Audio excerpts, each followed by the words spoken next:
నీ మంత్రులు పీకింది ఏందని అడుగుతా ఉన్నా. ఒక మంత్రి ఏమో బాంబుల్లో బిజీగా ఉన్నాడు, ఆయన పేరే బాంబులేట్ అయిపోయింది పాపం. ఇప్పుడు బాంబు వెళ్తుంది, అప్పుడు బాంబు వెళ్తుంది, Kartika Pournami bye, Deepavali bye, Sankranti bye, మళ్ళీ దసరా రానివట్టే, దీపావళి రానివట్టే, ఇప్పుడు వెళ్తుంది అప్పుడు వెళ్తుంది. ఏంది పేలేది, ఏంది చేసింది, ఏంది నువ్వు పీకేది ఏంది? అందుకే చెప్పాను నేను లాస్ట్లో కూడా, ఏదో ఉచ్చులో ఇరుక్కున్నాడు అంటే ఉత్సాన బొత్స అని చెప్పాను. ఇప్పుడు కూడా మళ్ళీ అదే చెప్తా ఉన్నా, మీరు పీకేది ఏమీ లేదు కాంగ్రెస్ వాళ్ళు, 100% చెప్తున్నా. మిమ్మల్ని మాత్రం 420 హామీల విషయంలో ఫుట్బాల్ ఆడే బాధ్యత మాదే. ప్రధాన ప్రతిపక్షంగా రేవంత్ రెడ్డి కావచ్చు, పొంగులేటి కావచ్చు, వాళ్ళ అయ్య కావచ్చు, వాళ్ళ తాత కావచ్చు, ఫుట్బాల్ ఆడే బాధ్యత మాది. ఇదే ఖమ్మం జిల్లాలో మళ్ళీ బ్రహ్మాండమైన మెజారిటీతో తిరిగి గులాబీ జెండా రెపరెపలు ఆడుతుంది. ఇప్పటికే ఖమ్మం జిల్లా ప్రజలకి మోసం కూడా అర్థమైంది. నేను ఎందుకు ఇలా బాధ అంతా ఏంటి, ఇలా ఆక్రోశం ఏంటి? పొంగులేటి శ్రీనివాసరెడ్డి గారికి బ్రహ్మాండంగా ఈ ప్రభుత్వం వచ్చిన తర్వాత కొడంగల్ లిఫ్ట్ ఇరిగేషన్లో 4,000 కోట్ల రూపాయల ప్రాజెక్టులు ఇచ్చారు. అదేవిధంగా ఎంత అద్భుతమైన బంధం అంటే బడే బాయ్ చోటే బాయ్ బంధం, బీజేపీ కాంగ్రెస్ బంధం ఎంత దృఢమైన బంధం అంటే పొంగులేటి ఇంటి మీద ఈడీ రైడ్ అయ్యి సంవత్సరం అయింది ఇప్పుడు దగ్గర. ఇటు పొంగులేటి మాట్లాడాడు, అటు ఈడీ వాడు మాట్లాడాడు. ఇప్పటికి నేను 10 సార్లు అడిగాను, ఏం దొరికింది అయ్యా అంటే, మీరు మీడియా వాళ్ళు వేశారు, మీరు పొంగులేటి ఇంట్లోకి నోట్ల కట్టలు కౌంట్ చేయడానికి మెషిన్లు పోతున్నాయని రాశారు, స్క్రోలింగ్లు, బ్రేకింగ్లు. మరి ఏమైంది? ఎవరు అడగరే? వస్తలేడా ఖమ్మానికి? అడగబుద్ధి అయితే లేదా? రాయరా? అడగరా?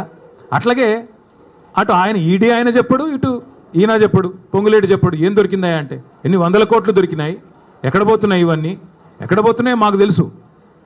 నీళ్ళేమో చంద్రబాబుకు, నిధులేమో రాహుల్ గాంధీకి, తెలంగాణ ప్రజలకు మాత్రం బూడిద. చేసిందేంది 20 నెలల్లో? ఇవాళ ఈ సివిల్ సప్లైస్ కుంభకోణం కానీ, అట్లాగే కొడంగల్ లిఫ్ట్ ఇరిగేషన్లో మీరు కేకును కోసినట్టు ఎంత బ్రహ్మాండంగా ఒక కంపెనీని ఈస్ట్ ఇండియా కంపెనీ అన్నాడు రేవంత్ రెడ్డి ఇదివరకు. ఆ కంపెనీకే ఇవాళ కొడంగల్ లిఫ్ట్ ఇరిగేషన్ ఆయన సొంత కాన్స్టిట్యున్సీలో సగం, ఇంకో సగం పొంగులేటి శ్రీనివాసరెడ్డి గారికి.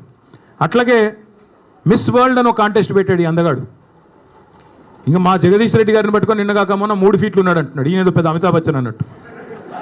తిప్పి కొడితే నువ్వు 3 ఫీట్లు లేవు, నువ్వే పెద్ద పోటుగాడు లాగా ఆయన 3 ఫీట్లు, ఈయన డైలాగులు. అరే మనది మనం మర్చిపోతే ఎట్లా? కొద్దిగా ఎత్తు కుర్చీలో కూర్చోగానే అంత టెంపర్ వస్తుందా? కొద్దిగా టెక్నికల్ ప్రాబ్లమ్స్ ఉన్నాయి నీకు కూడా. ఎత్తు షూస్ వేసుకొని ఎత్తు కుర్చీలో కూర్చోగానే పెద్దోడు అయిపోతావా? అమితాబ్ బచ్చన్ అయిపోతావా? నేను అదే అడుగుతాను. ఈరోజు మిస్ వరల్డ్ అని పెట్టాడు ఈయన. మిస్ వరల్డ్ అని పెడితే ఏమైంది? అందులో ఒక అమ్మాయి మిస్ ఇంగ్లాండ్. కాంగ్రెస్ వాళ్ళ దౌర్భాగ్యం వల్ల 2 కాంగ్రెస్ నాయకులు నన్ను వేధించారు, ఒక వేశ్యలాగా చూశారు.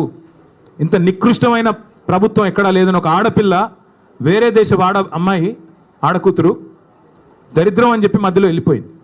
కనీసం యాక్షన్ తీసుకున్నావా? కనీసం రాష్ట్ర పరువు అంతర్జాతీయంగా మంటగలిపినందుకు ఆడకూతులకు క్షమాపణ చెప్పావా? నీదో ప్రభుత్వం, నువ్వో ముఖ్యమంత్రి. రోత మాటలు, నికృష్టపు డైలాగులు తప్ప, వైఫల్యాలు దాచుకోవడానికి ఈ నికృష్టం తప్ప ఇంకోటి ఏంది? నేను ఇంకొకటి అడుగుతా ఉన్నా. కొన్ని బాకా పత్రికలు, ఆయన ఊ అన్నా తుమ్మినా దగ్గినా ఓహో ఆహా అని రాసే బాకా పత్రికలు, ఎందుకంటే వాళ్ళు ఆడిచ్చినట్టు ఆడుతున్నాడు ఈయన. జుట్టు మొత్తం వాళ్ళ చేతుల్లో పెట్టుకొని వాళ్ళు ఎట్టు తిరగమంటే అటు తిరుగుతున్నాడు, వాళ్ళకి ఏం రాసి ఇవ్వమంటే ఇస్తున్నాడు. కాబట్టి వాళ్ళని అడ్డం పెట్టుకుని ఈయన నా మీద పెద్ద పెద్ద రాతలు రాసుకో. పక్కాగా చెప్తున్నా, శిశుపాలుడు కూడా 100 తప్పుల దాకా బతికాడు. నీకు కూడా టైం వచ్చింది. తప్పకుండా నీ నికృష్ట మాటలు, నీ దిక్కుమాలిన ఐడియాలజీతో మరి నువ్వు ఎన్ని డైలాగులు కొట్టినా కొంతమందిని కొంతకాలం మోసగించవచ్చు, కానీ అందరినీ ఎల్లకాలం మోసగిస్తాననుకుంటే కుదరదు. 10 ఏళ్లలో కేసీఆర్ గారు ఖమ్మానికి ఏం చేశారు అని ఒక సన్నాసి అంటాడు. ఏం చేశారా? 10 ఏళ్లలో కేసీఆర్ గారు చేసింది ఏమంటే, ఒకసారి గుర్తు తెచ్చుకోండి. 2014లో ఖమ్మం పట్టణం ఎట్లా ఉండే, 23లో ఎట్లా అయింది? ఖమ్మంలో ఎన్ని మెడికల్ కాలేజీలు ఉండే ప్రభుత్వ ఆధ్వర్యంలో 2014 పూర్వం కాంగ్రెస్ పరిపాలన ఉన్నప్పుడు? తర్వాత ఎన్ని వచ్చినాయి? ఖమ్మంలో ఐటీ హబ్ ఉండేదా? ఖమ్మంలో రోడ్లు ఎట్లా ఉండేది? ఖమ్మంలో ఇక్కడుండే మీ చెరువులు ఎట్లా ఉండేది? మీ గోళ్ళపాడు కాలు ఎట్లా ఉండేది? ఒక్కసారి గుర్తు తెచ్చుకోండి. కొత్తగూడెం జిల్లా చేయడమే కాదు, 2 మెడికల్ కాలేజీలు ఇవ్వడమే కాదు, సీతారామ ప్రాజెక్ట్ లాంటి అద్భుతమైన ప్రాజెక్టు, జిల్లాలోని ప్రతి ఇంచుని ప్రతి అంగుళాన్ని తడిపే ప్రాజెక్టే కాదు, ఇవాళ ఖమ్మానికి కేసీఆర్ గారు చేసినంతగా ఎవరైనా చేశారా? ఒక్కసారి గుండె మీద చేసుకొని చెప్పమని నేను కోరుతా ఉన్నా. అట్లాగే నేను రేవంత్ రెడ్డిని అడుగుతా ఉన్నా, సూటిగా అడుగుతా ఉన్నా, దమ్ముంటే